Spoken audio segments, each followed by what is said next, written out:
Hello everyone, welcome है आप सभी का। हम लोग पढ़ रहे थे एनसीईआरटी में line by line explanation reproduction in organisms का।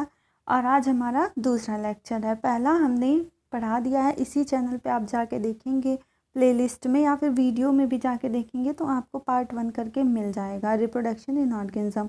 आइए आगे का देखते हैं, ठीक है।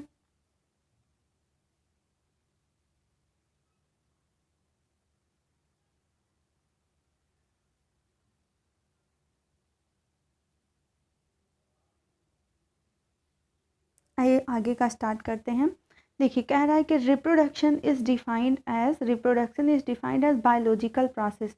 रिप्रोडक्शन क्या है, एक मिनट पेन चेंज कर दें, ये बहुत ज़्यादा हल्का हो गया है, इतना हल्का भी नहीं चाहिए हमें।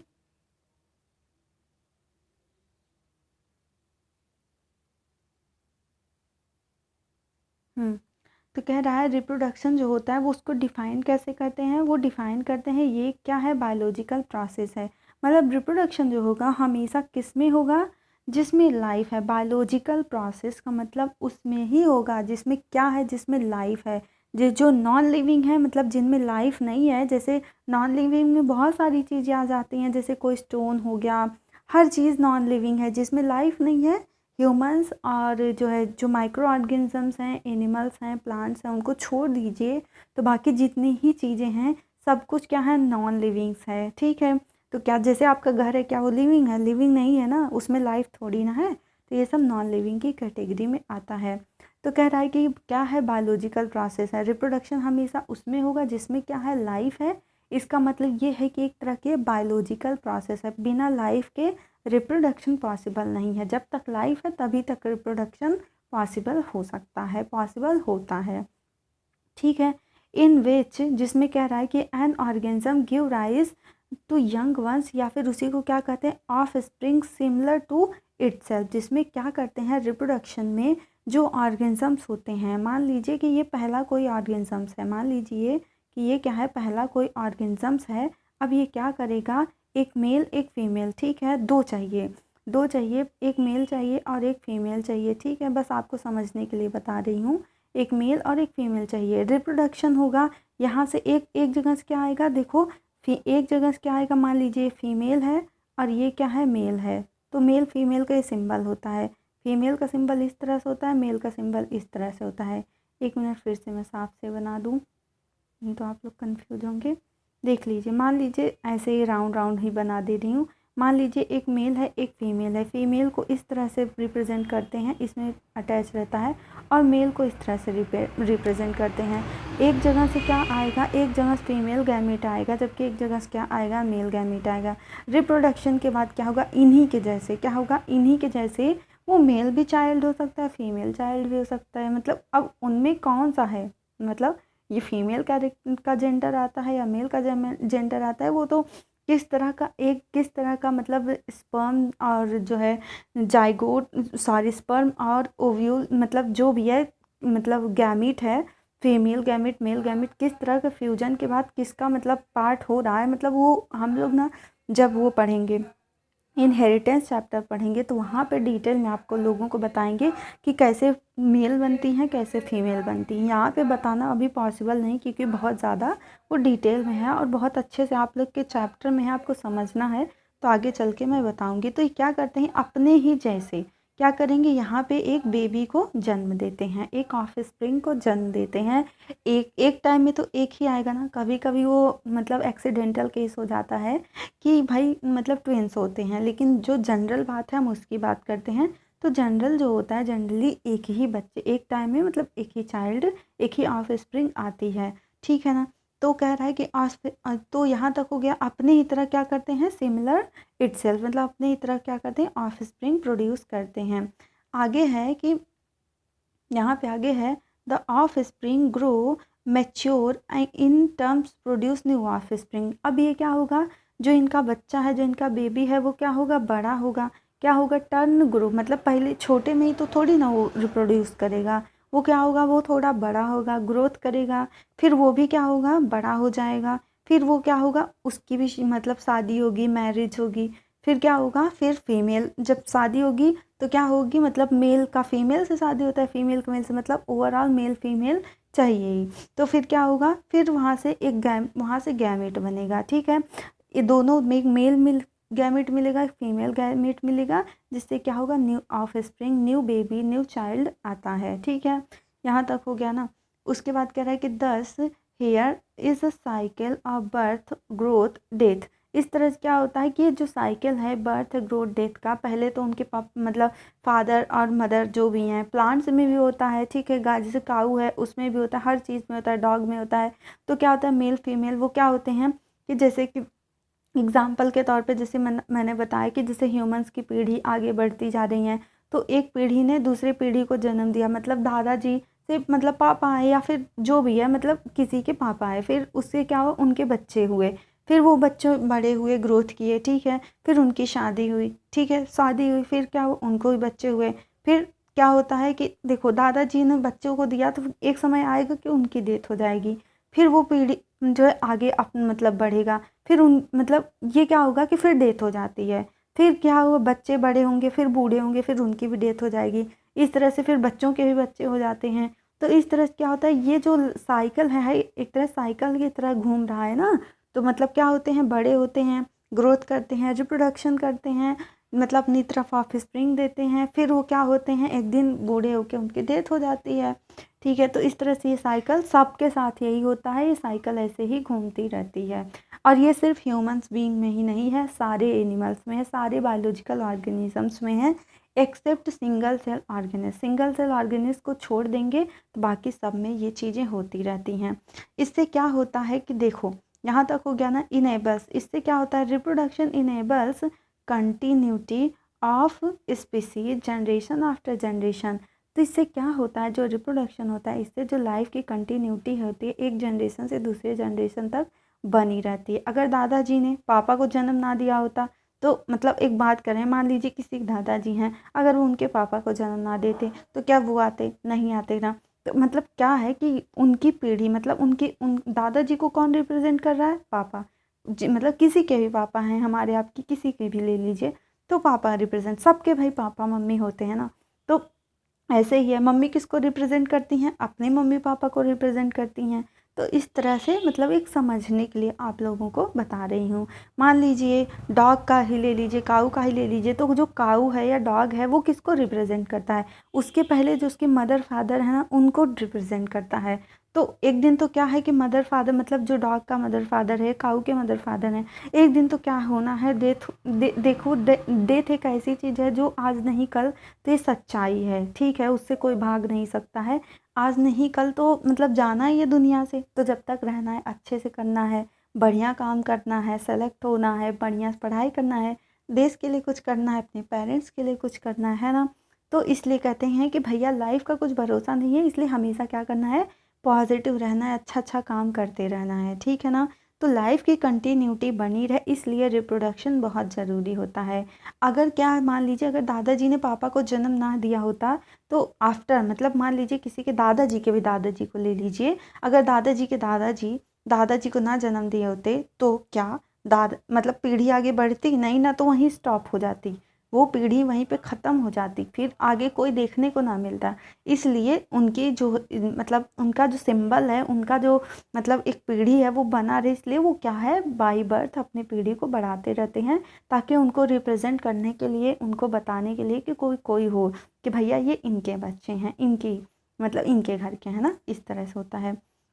फिर कह रहा है आगे पे, यहाँ पे कह रहा है कि you will study learn in chapter 5, जो कि हम आप लोग कहाँ पढ़ेंगे, चैप्टर 5 में, जिसका नाम क्या है, इनहेरिटेंस एंड वेरिएशन। ये चैप्टर इनहेरिटेंस एंड वेरिएशन, जहाँ पे हम इसके बारे में डिटेल में स्टडी करेंगे कि क्या होता है। यहीं पे हम देखेंगे कि कैसे मेल फीमेल को आइडेंटिफाई करते हैं, क्या क्राइटेरिया होता है, सब कुछ डिटेल में स्टडी करेंगे। हाउ जेनेटिक वेरिएशन इज क्या होता है, is created and inherited during reproduction.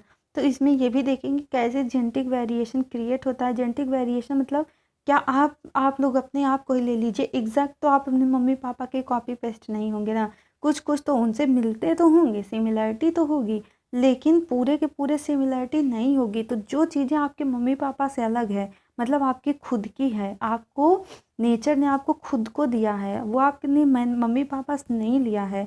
तो वो क्या है, या फिर कोई प्लांट है, कोई डॉग है, मतलब जो उसका खुद का कैरेक्टर है। मान लीजिए उसके mummy papa black and white थे, तो उसके में ब्लैक एंड वाइट के साथ साथ थोड़ा सा मतलब ब्राउनिश आ गया।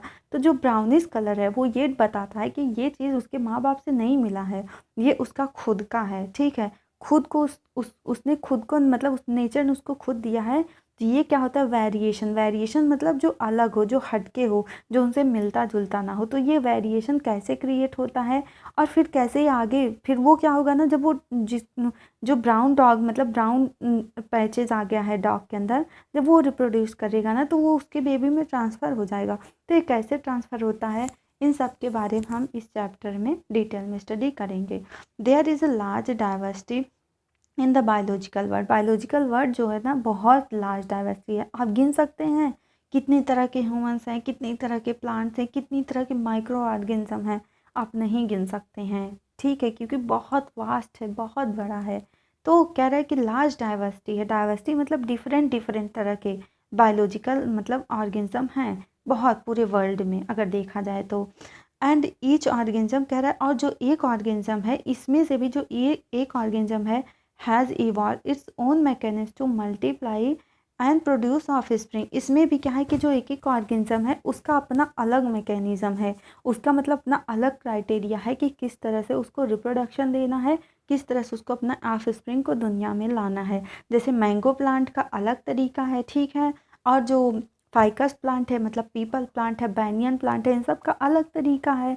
ठीक है, और क्या है, ह्यूमंस का अलग है, माइक्रो ऑर्गेनिज्म जैसे अर्थवॉर्म है उसका अलग है, आपके घर में मॉस्कीटो है उसका अलग है। ठीक है, अगर एक एक ऑर्गेनिज्म का आपको देखेंगे, सबका अपना अपना अलग अलग है। देखो मॉस्कीटो के मतलब जितने मॉस्कीटो हैं उनमें तो सेम रहेगा, जितने ह्यूमन बींग्स हैं उनमें तो सेम रहेगा, अलग अलग मतलब एक, जैसे हम ह्यूमन बींग्स है ना, तो ह्यूमन बींग्स मतलब पूरे वर्ल्ड में ह्यूमन बींग्स एक ही स्पीसीज में कहलाएगी। ठीक है, जैसे हम ह्यूमन बींग्स है ना, तो होमो सैपियंस सैपियंस ये ह्यूमन बींग्स की स्पीसीज है। तो पूरे वर्ल्ड में जितने हैं ना ह्यूमंस, सब होमो सैपियंस सैपियंस को ही रिप्रेजेंट करते हैं। ठीक है, तो इस तरह से जैसे मान लीजिए मस्का डोमेस्टिका है, ठीक है, मस्का डोमेस्टिका है, तो मस्का डोमेस्टिका ये क्या है, हाउस फ्लाई है मस्का डोमेस्टिका। तो जितने भी मतलब हैं वर्ल्ड में, मस्का डोमेस्टिका की स्पीसीज़ एक ही है, मतलब इस स्पीसीज़ की एक ही है पूरे वर्ल्ड में। कहने का मतलब ये एक स्पीसीज़ के एक ही तरह के क्राइटेरिया सबके पास होते हैं। जैसे ह्यूमन जो है, ह्यूमन का बेबी 9 मंथ में ही आता है, मतलब ये एक जनरल क्राइटेरिया है, 9 मंथ में ही ह्यूमन बेबी आता है। आई होप आप लोगों को समझ में आ गया होगा। नहीं आया होगा तो कमेंट बॉक्स में आप लोग कोई भी टॉपिक ना समझ में आए कमेंट करके पूछना।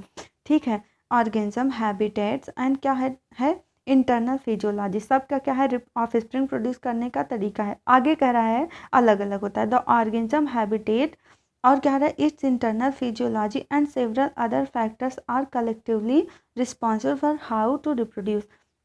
किसी भी ऑर्गेनिज्म का वो कहाँ रह रहा है, हैबिटेट मतलब कैसे किस तरह से रह रहा है, और उसका इंटरनल अंदर की उसकी फिजियोलॉजी किस तरह की है। और भी सारे फैक्टर्स होते हैं, जैसे इन्वायरमेंटल फैक्टर्स, आप मान लीजिए कि वहाँ का टेम्परेचर ठंडा है या फिर हॉट है, मतलब कोल्ड है, हॉट है कि नॉर्मल टेम्परेचर है, ये सब डिपेंड करता है। ठीक है, वहाँ वाटर किस तरह से है, बहुत कम पानी मिलता है कि ज़्यादा है, ये सब डिपेंड करता है रिप्रोडक्शन के लिए कि उस ऑर्गेनिज्म का रिप्रोडक्शन किस तरह से होना है। ठीक, फिर देखते हैं आगे। तो यहाँ तक हो गया। आर कलेक्टिवली मतलब ये सब कलेक्टिवली रिस्पॉन्सिबल होते हैं how reproduce, how it reproduce किस तरह से रिप्रोडक्शन करता है, based on whether there is क्या होता है पार्टिसिपेशन ऑन ऑर्गेनिज्म और two in the process of parents with और विदाउट इन्वॉल्वमेंट ऑफ गैमीट। ठीक है, इस तरह से कह रहा है कि यहाँ पे है, एक लाइन छूट गया है, यहाँ पे कह रहा है प्रोसेस रिप्रोडक्शन इज क्या होता है 2 टाइप। रिप्रोडक्शन कितने तरह का होता है, मतलब इन सब प्रोसेस को देखते हुए रिप्रोडक्शन मेनली 2 तरह का होता है। एक तो होता है सेक्सुअल रिप्रोडक्शन और दूसरा क्या होता है एसेक्सुअल रिप्रोडक्शन। सबसे पहले एसेक्सुअल रिप्रोडक्शन देखते हैं, फिर सेक्सुअल रिप्रोडक्शन देखते हैं ना। तो ठीक है, व्हेन ऑफस्प्रिंग प्रोड्यूस, जब क्या होता है ऑफस्प्रिंग प्रोड्यूस होता है बाय सिंगल पेरेंट्स, मतलब एक ही पेरेंट्स से क्या होता है ऑफस्प्रिंग प्रोड्यूस हो जाता है। दो पेरेंट्स की ज़रूरत नहीं पड़ती, एक सिंगल पेरेंट्स ही, मान लीजिए सिंगल पेरेंट्स है, इसी के पास कैपेसिटी होती है कि वो क्या करे अपना ऑफस्प्रिंग प्रोड्यूस कर सके, अपने बच्चे को जन्म दे सके। ठीक है, विथ और विदाउट, यहाँ पे ध्यान देना है, विथ और विदाउट इन्वॉल्वमेंट ऑफ गैमीट, यहाँ गैमीट की हो भी सकता है और नहीं भी। ये पॉइंट बहुत ज़्यादा इंपॉर्टेंट है, इस पर 7 स्टार लगा लीजिए, बहुत इंपॉर्टेंट है कि गैमीट की ज़रूरत होती भी है और नहीं भी होती है। तो विथ और without involvement of gamete formation, ठीक है ना, मतलब हो भी सकता है, नहीं, कोई बहुत ज़रूरी नहीं कि हो और नहीं भी हो, दोनों ही होता है, गैमीट होता भी है और नहीं भी होता है। कंडीशन मैंने बताया ना, कंडीशन सबकी अलग अलग है। तो कभी कभी कोई कोई कहते हैं कि भैया हमें तो गैमीट चाहिए, मतलब हम तो गैमीट से ही अपने बेबी को जन्म देंगे, और कोई कोई कहते हैं नहीं हमें गैमीट की ज़रूरत नहीं है, हम विदाउट गैमीट के इन्वॉल्वमेंट से ही अपने बेबी को जन्म दे देंगे। ठीक है, इस तरह से है फॉर्मेशन। उसके बाद कह रहा है कि द रिप्रोडक्शन इज़ एसेक्सुअल, तो इस तरह के रिप्रोडक्शन को क्या कहते हैं एसेक्सुअल, जिसमें क्या होता है सिंगल पेरेंट कैपेबल होता है अपनी बेबी को जन्म देने के लिए, ऑफस्प्रिंग को जन्म देने के लिए, या फिर प्रोजेनी, ऑफस्प्रिंग या प्रोजेनी को जन्म देने के लिए सिंगल पेरेंट्स कैपेबल होता है। इसमें गैमेट का जरूर इन्वॉल्वमेंट हो भी सकता है और नहीं भी हो सकता है, कंडीशन पे डिपेंड करती है कि उस पेरेंट्स की कंडीशन किस तरह की है। व्हेन टू पेरेंट्स, अब नेक्स्ट है दूसरा तरह का सेक्सुअल रिप्रोडक्शन क्या है कि व्हेन टू पेरेंट्स, ध्यान रखना है अपोजिट सेक्स, जब दो पेरेंट्स हो और सेक्स उनका क्या हो अपोजिट हो, मतलब एक मेल हो और एक फीमेल हो। ठीक है, एक मेल हो एक फीमेल हो तो अपोजिट, दोनों मेल मेल नहीं होने चाहिए, दोनों फीमेल फीमेल नहीं होने चाहिए। एक मेल एक फीमेल जब मिलेंगे तभी क्या होगा बेबी जन्म देंगे वो, तभी क्या हो, क्योंकि देखो रिप्रोडक्शन के लिए जब सेक्सुअल रिप्रोडक्शन की हम बात करते हैं सेक्सुअल रिप्रोडक्शन की, तो दो तरह की गैमेट चाहिए होता है जो कि अपोजिट सेक्स से आते हैं, तभी जाइगोट बनता है। अगर सेम टाइप के गैमेट को फ्यूजन कराएंगे तो कभी बेबी नहीं होगा, कभी उनसे ऑफस्प्रिंग या प्रोजेनी कभी भी नहीं आने वाली है। तो ध्यान रखना है सेक्स हमेशा अपोजिट होना चाहिए। Participate in the reproductive process also involve fusion of male and female gamete.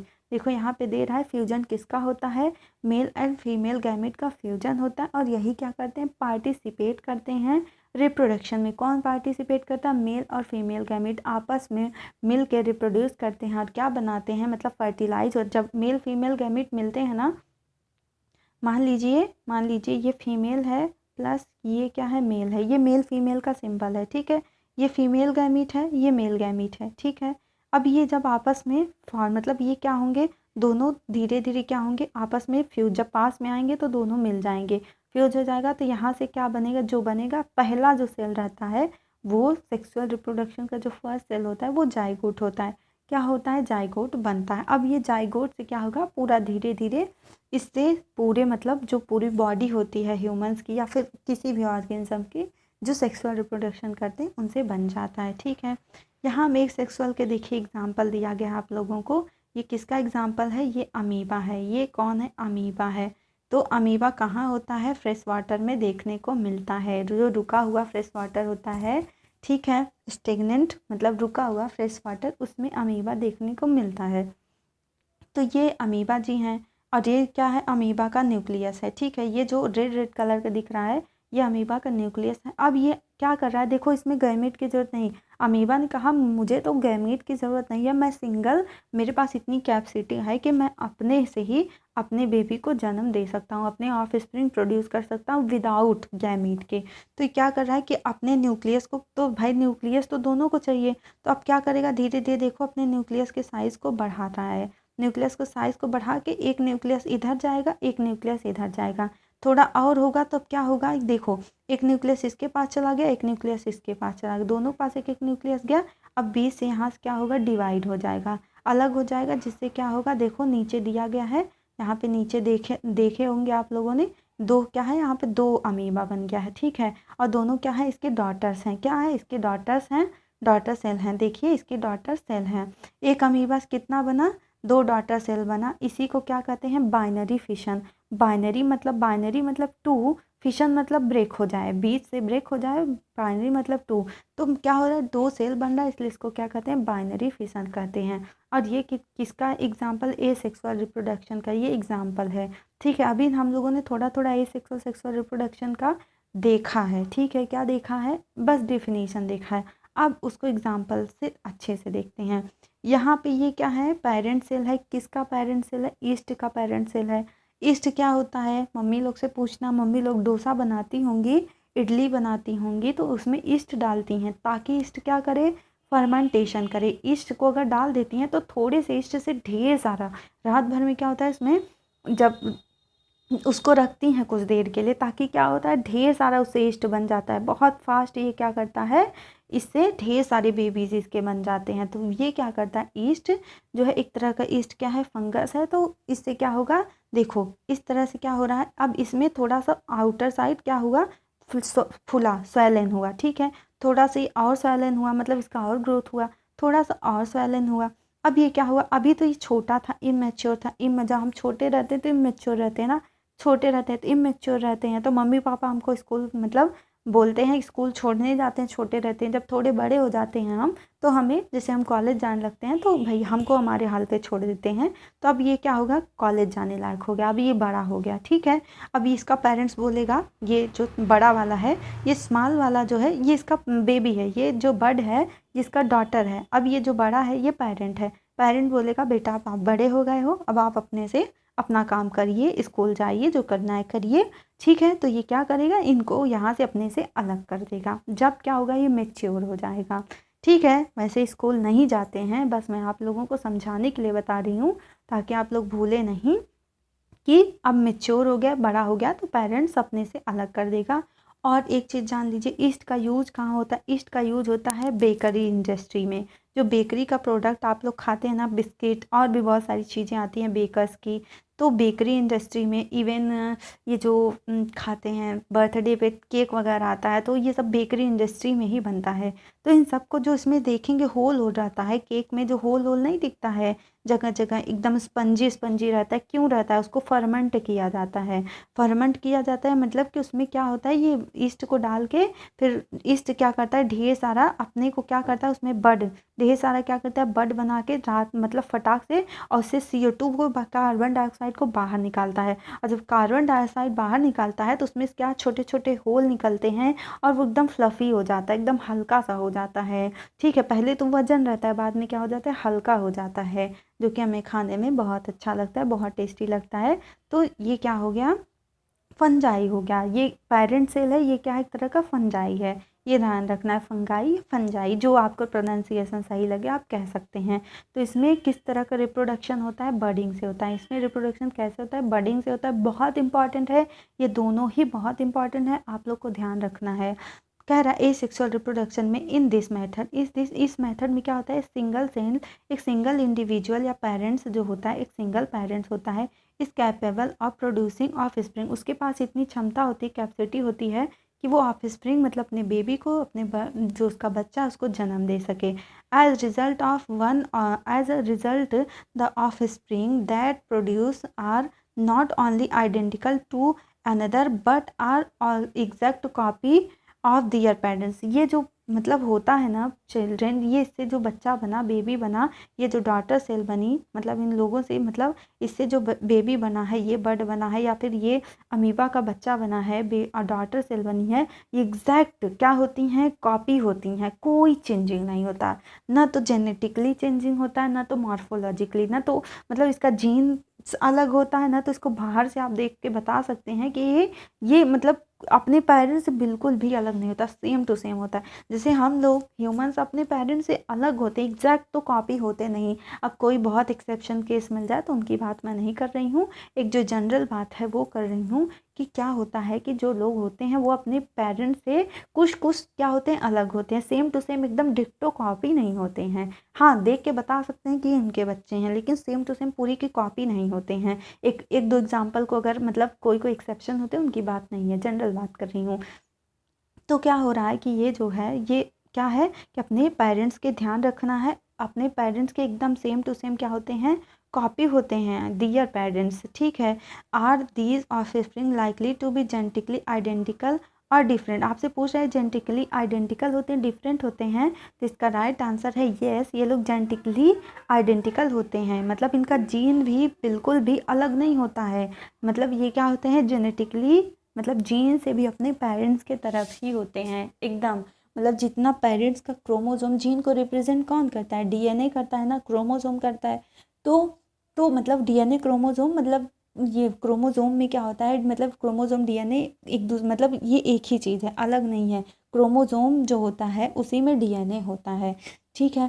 तो ये क्या होता है, तो ये जीन को रिप्रेजेंट करते हैं जेनेटिकली, जो जेनेटिक कॉम्बिनेशन है कि जीन लेवल इसका क्या है, वो कौन बताता है, डीएनए, उसका डीएनए बताता है, ठीक है। तो यहाँ से हो गया, तो ये जेनेटिकली आइडेंटिकल होते हैं। अगर मतलब इसको जैसे सिंगल सेल है, मतलब एक हैप्लॉइड टर्म आता है और एक डिप्लॉइड टर्म आता है, एन और 2n का कॉन्सेप्ट, तो वो हम चल के आगे बताएंगे। बस इतना समझ लीजिए कि अगर पेरेंट्स 2n है, ठीक है, पेरेंट्स 2n है तो डॉटर भी 2n रहेगा, पेरेंट्स n है तो डॉटर भी क्या रहेगा, n रहेगा। और हैप्लॉइड डिप्लॉइड का कॉन्सेप्ट इसी में आगे चल के अच्छे से मैं समझाऊंगी, बताऊंगी, ठीक है ना। यहाँ तक समझ में आ गया। तो इसको क्या कहते हैं, जो ये रहते हैं ना, तो आगे खुद ही इसने आंसर दे दिया है। द टर्म क्लोन, जो क्लोन टर्म होता है वो किसके लिए यूज़ किया जाता है, use to describe such morphologically genetically similar individual, मतलब ये मॉर्फोलॉजिकली भी सिमिलर होते हैं और जेनेटिकली क्या होते हैं, सिमिलर होते हैं। ए सेक्सुअल रिप्रोडक्शन में मतलब ये जो बना ये इसका क्या है, क्लोन है, ये जो बना ये इसका क्या है, क्लोन है। क्लोन मतलब एग्जैक्ट सेम टू सेम, जैसे लोग आजकल आप लोगों ने सुना होगा, लोग कहते हैं एग्जैक्ट उनके क्लोन कॉपी हैं। क्लोन कॉपी मतलब कोई चेंजिंग नहीं, सेम टू सेम डिक्टो एकदम वैसे ही, कोई चेंजिंग नहीं होता है, ठीक है ना। तो आज के लिए इतना ही, आगे जो है वीडियो नेक्स्ट बनाऊंगी तो उसमें देखेंगे हम लोग। थोड़ा थोड़ा पढ़िए, आराम से पढ़िए, एकदम एंजॉय करके, बिना किसी प्रेशर के, मस्त, ठीक है, अच्छे से पढ़ाई करना है। तो ये यहाँ पे देखिए दिया गया है स्ट्रक्चर में क्या है, सेल डिवीजन, यूनिसेलुलर, ये सब क्या है, सिंगल सेल, ये सिंगल सेल ऑर्गेनिज्म है। और जो अमीबा था वो भी यूनिसेलुलर यूकैरियोट, ये भी यूनिसेलुलर यूकैरियोट, ये एक तरह का क्या है, फंजाई है, ठीक है। तो यहाँ कह रहा है बर्डिंग इन ईस्ट, तो ये क्या है, बर्डिंग इन ईस्ट है। और दूसरा क्या है, फिशन इन अमीबा है, कौन सा fission, binary fission, binary fission किस में हो रहा है, अमीबा में हो रहा है। वीडियो कैसा लगा ज़रूर बताइएगा और अपने फ्रेंड्स को शेयर करना बिल्कुल मत भूलिएगा, ताकि उनका भी भला हो, ठीक है, सभी लोग पढ़ें, सभी लोग आगे बढ़ें, यही मेरा मेन टारगेट है। और मैं आप लोग को कुछ हेल्प करती रहूं, यही मैं चाहती हूँ। तो मन लगा के पढ़िए, और कोई भी आप लोगों का क्वेरी हो, कोई क्वेश्चन हो तो कमेंट बॉक्स में कमेंट करिए, जितना जल्दी पॉसिबल होगा मैं उसका आंसर देने की कोशिश करूँगी।